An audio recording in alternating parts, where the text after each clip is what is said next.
तो हेलो दोस्तों, स्वागत है आपका हमारे YouTube channel DSR study point में। तो बच्चों, आज हम क्लास 11th का सोशियोलॉजी का जो चैप्टर नंबर 2 है, जिसका नाम है समाजशास्त्र में प्रयुक्त शब्दावली, संकल्पनाएं एवं उनका उपयोग। ये बच्चों इस वीडियो का सेकंड पार्ट है। फर्स्ट और सेकंड पार्ट मैंने अपलोड कर दिया है।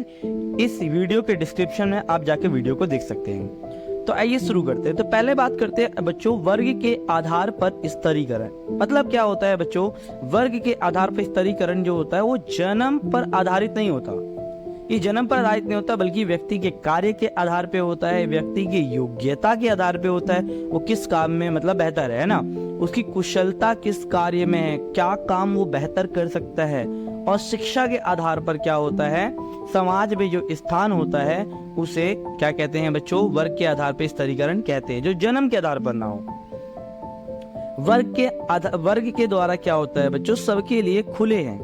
व्यक्ति अपने वर्ग को बदल भी सकता है और प्रयास करने पर सामाजिक स्तरीकरण में ऊंचा स्थान भी कर सकता है।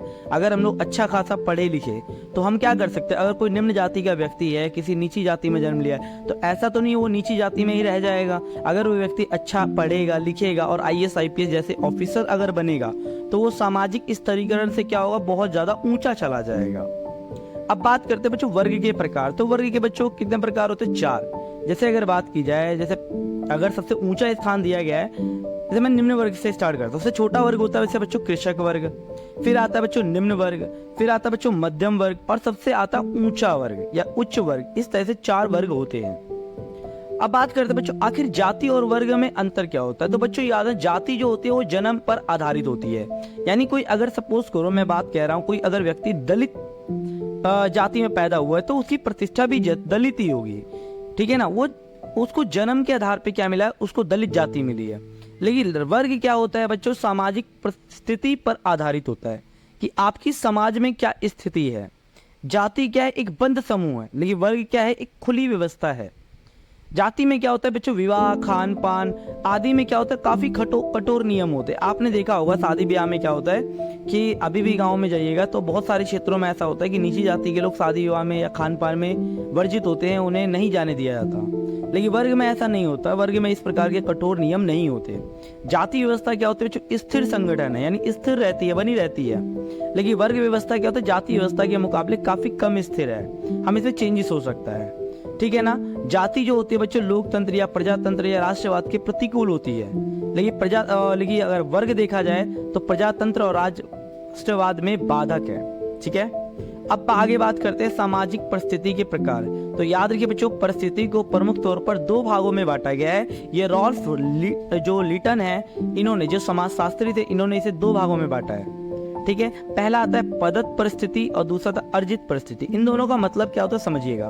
पदत का मतलब क्या? जो हमें प्राप्त हुआ है, यानी ये परिस्थिति वह परिस्थिति होती है जो जन्म पर आधारित होती है, जो कि बिना किसी प्रयास से हमें मिल जाती है, ठीक है। उदाहरण के लिए जैसे हमने जाति है, हमने क्या प्रयास किया? कोई राजपूत खानदान में पैदा हुआ तो उसे जन्म से मिल गया वो, ठीक है ना। उसके रिश्तेदार उसके मिल जाएंगे, रिश्तेदार नाते रिश्तेदार सारे राजपूत होंगे, जन्म में लिया है उसने, ठीक है। लिंग भेद नहीं होता उन लोगों में, है ना बच्चों। तो ये प्राकृतिक परिस्थितियां होती हैं जो हमें जन्म से ही मिल जाती हैं। अब आता है अर्जित परिस्थिति। अब अर्जित परिस्थिति का मतलब क्या होता है? जिन पदों या स्थानों को व्यक्ति अपने व्यक्तिगत गुण, जो उसके पास क्वालिटीज होती हैं, ठीक है, मेहनत करके क्या करता है? वो अर्जित करता है अपनी स्किल्स के बेस पर, उसे अर्जित परिस्थिति कहा जाता है। जैसे शिक्षा हो गया, प्रशिक्षण हो गया, कोई ट्रेनिंग हो गई, ठीक है ना, पैसा धन दौलत हो गई, व्यवसाय हो गया, कोई बिजनेस हो गया।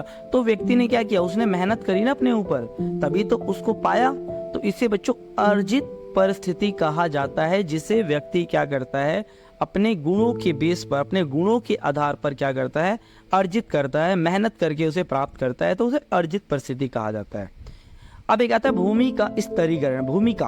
अब भूमिका का मतलब क्या होता है? होता क्या बच्चों? ये समाज के कुछ ऐसे सदस्यों के लिए कुछ विशिष्ट भूमिका को मजबूत करने की प्रक्रिया है। जैसे आपने अक्सर देखा होगा, पुरुष क्या होते हैं? वो बाहर कमाने के लिए जाते हैं ना, तो जो पुरुष है जो बाहर कमाने के लिए जाता है, कमाने जाके मेहनत करके पैसा लेके आता है, और जो महिलाएं होती हैं वो क्या करती हैं, घर चलाने में काफ़ी ज़्यादा महत्वपूर्ण भूमिका निभाती है, बच्चों की देखभाल में, ठीक है ना, और मतलब पति की देखभाल में, ठीक है। और यहाँ तक कि कई ये भी देखा गया है कि कई सारी ऐसी महिलाएं जो होती हैं वो सामाजिक बंधनों को तोड़कर समाज के बाहर जाकर कोई जॉब करती हैं। लेकिन क्या होता है बच्चों, जो अक्सर पुरुष कमाने वाले जाते हैं ना, तो इन दोनों का क्या हो चुका है, स्थिरीकरण हो चुका है। यानी पुरुष केवल कमाने जाएगा और महिला केवल घर को चलाएगी, तो ये भूमिका स्थिरीकरण कहलाता है। अब बात करते हैं बच्चों सामाजिक नियंत्रण, यानी एक ऐसी प्रक्रिया होती है बच्चों जिसके द्वारा क्या होता है, समाज में व्यवस्था स्थापित होती है, और इससे क्या होता है, समाज में व्यवस्थाएं बनाए रखी जा सकती है। इसके अंदर नहीं बनाए तो समाज में अव्यवस्था उत्पन्न हो जाएगी। आखिर सामाजिक नियंत्रण की आवश्यकता क्यों है या महत्व क्या है? तो पहला क्या होता है बच्चों, सामाजिक नियंत्रण होगा तो कॉमन बात है, सामाजिक व्यवस्था स्थापित रहेगी। मानव के व्यवहार पर नियंत्रण रखा जा सकता है कि नहीं रखा जा सकता? अगर सामाजिक नियंत्रण नहीं रहेगा तो मानव दूसरे अन्य लोगों के साथ क्या करेगा, गलत व्यवहार करेगा, या नीची जाति के लोगों के साथ गलत व्यवहार करेगा, हो सकता है ना। इसके साथ संस्कृति के मौलिक तत्वों की रक्षा करने के लिए और समाज को सुरक्षा प्रदान करने के लिए और एक समाज में एक समूह के बीच एक रूपता प्रदान करने के लिए क्या होता है बच्चों, सामाजिक नियंत्रण काफी ज्यादा महत्वपूर्ण होता है।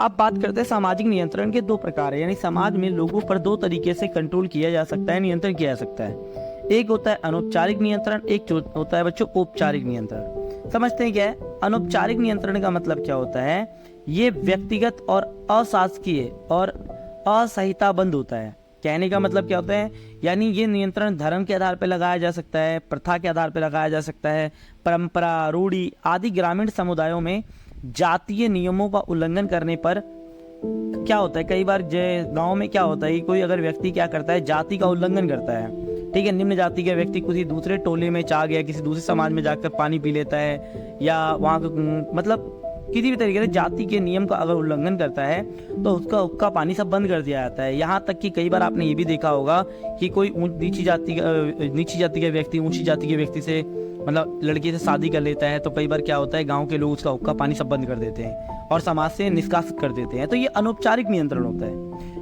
औपचारिक नियंत्रण क्या होता है, जब नियंत्रण संहिताबद्ध होता है बच्चों, नियम के अनुसार व्यवस्थित और अन्य औपचारिक साधन का प्रयोग करके होता है, तो उसे औपचारिक सामाजिक नियंत्रण के रूप में जाना जाता है। जैसे अगर औपचारिक में मतलब सरकारी होता है, जैसे कानून के द्वारा, राज्य के द्वारा, पुलिस के द्वारा किसी अपराधी पर जैसा अपराध की गंभीरता के अनुसार दंड कौन देता है बच्चों, राज्य, कानून, पुलिस देता है ना, या जुर्माना लगाता है, उसे मृत्यु दंड की सजा देता है, तो ये कौन देता है, पुलिस, राज्य।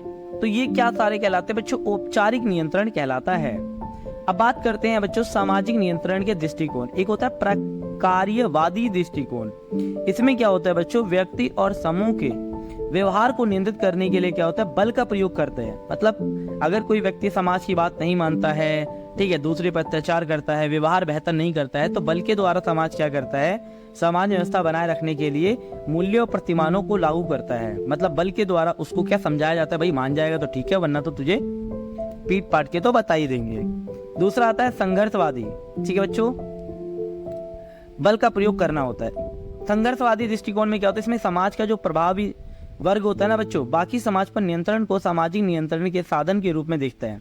कानून को समाज में शक्तिशाली और उनके हितों के औपचारिक दस्तावेज के रूप में देखता है संघर्षवादी दृष्टिकोण। मतलब कानून को सर्वोपरि मानता है और कानून के अनुसार ही समाज में अगर कोई अव्यवस्था फैला रहा होता है तो उसे दंड करता है। कौन, संघर्षवादी दृष्टिकोण। अब बात करते हैं मानदंड की। अब मानदंड का मतलब क्या होता है बच्चों, तो देखो, व्यवहार के नियम जो संस्कृति के मूल्यों को प्रतिपादित या जोड़ता है, ये निर्धारित किया जाता है, या किसी दिए गए व्यवहार या इसे मना कर दिया जा सकता है। मतलब अगर कोई सपोज करो बोल रखा है कि हाँ मतलब लोगों से बोल रखा है कि भाई आपको ये संस्कृति का पालन करना है, अगर आप उन संस्कृति को नहीं मानोगे तो आपको दंडित किया जाएगा। इन मापदंडों को हमेशा एक तरह से या किसी अन्य की स्वीकृति से समर्थित किया जाता है। अब बात करते हैं प्रतिबंध। तो आप सभी को पता है इनाम या दंड का एक तरीका जो व्यवहार के सामाजिक रूप से अपेक्षित रूपों को क्या करता है, मजबूत करता है, उसे प्रतिबंध कहते हैं, या किसी भी तरीके से रोक लगाना लोगों पर। तो ये था बच्चों इस वीडियो का थर्ड पार्ट और पूरा कंप्लीट पार्ट है, ठीक है, जिसमें मैंने हर चीज को आपको क्लियर कर दिया है, ठीक है। तो बच्चों अगर वीडियो अच्छी लगी हो, इन्फॉर्मेटिव लगी हो, तो प्लीज वीडियो को लाइक, शेयर एंड सब्सक्राइब जरूर करें। धन्यवाद।